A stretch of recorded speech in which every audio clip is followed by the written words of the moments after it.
Here Justin Bourn from one of Australia's most sought-after 3D visual studios Blank Canvas shares the common pitfalls and how you can avoid them on your next project. 1. Renderers aren't your designers. You're under pressure to get your marketing material ready, so you rush your project over to a renderer hoping to save a few critical days. Unfortunately, if you move too fast, chances are you'll only waste even more of your precious time. A 3D artist's job is not to design a facade or choose your fixtures and fittings. Make sure your designer has the work 95% done before you hand it over to have your vision realized in 3D. If you're still not sure what your kitchen will look like, how will the artist? 2. Bad briefs. To ensure the final image looks exactly like the vision in your head, provide as much detail as you possibly can. This will prevent most of the common time delays and make sure your project is completed the way you want, on time and on budget. If you're still waiting on one last tile color selection, no problem, but if you're still deciding on a room layout, you're not ready to hand the project over to a renderer. Here is a quick checklist for what you can prepare to send with your brief to your 3D renderer. Building/room layout, a set of architectural drawings, exterior selections, colors and types of paint, wood finishes, window frame colors, etc., interior selections, colors and types of tiles, carpets, joinery, splashbacks, etc., electrical plans, locations and types of fittings. Think about whether you can also include landscape plans, site photography including views from any balconies, interior design style guide. 3. Give visual references. Excuse me, how do I get to this coffee shop? Oh, just over there somewhere. How frustrating is it to be in this situation?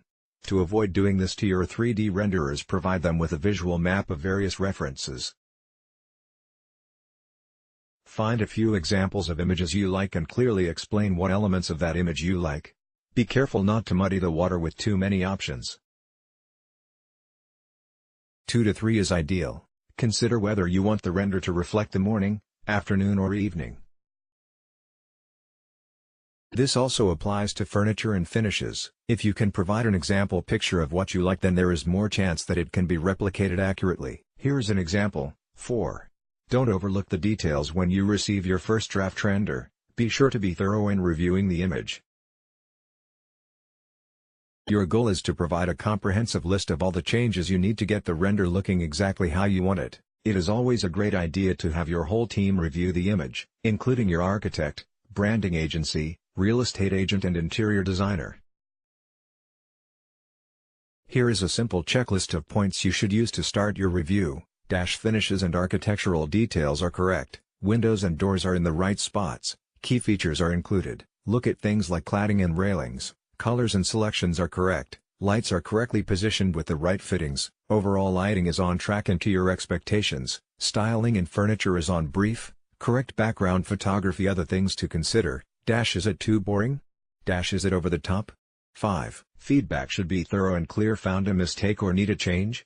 The most accurate way to provide feedback is with a redlined image like the example below. If you don't have access to this, be sure to thoroughly list your items clearly in an itemized list.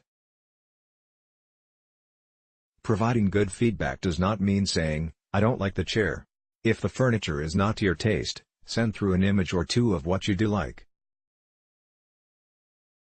If the lighting is slightly off, explain what you don't like about it. For example, the sun direction is too strong and it is looking too yellow for this image.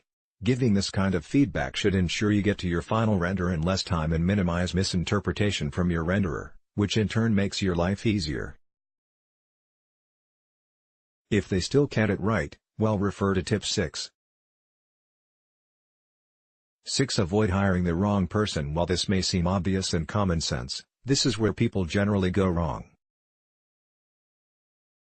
Unfortunately, selecting the right renderer can be like a lucky dip sometimes. However, here are a couple of things to keep in mind when selecting. Is the quality a driver? If you don't care too much about the end result, well, almost any renderer can do the job. If you're after a very specific style or finish, make sure the person you choose has examples of similar work they've delivered in the past. There is a big difference in quality of renders. from those indistinguishable from a photograph to ones that look more like a scene from a poor video game. 7. Manage your expectations. Consider how involved in the process you want to be. If you're very hands-on, make sure your designer is open to suggestions on camera angles, lighting and anything else you might have input on. Also, always be clear on the timeline and how many rounds of changes or drafts you will get. Not all services are the same. You could find yourself paying more each time you make changes, or ending up with a render you're not totally happy with. While every business has a budget, ensure you're going to get what you pay for.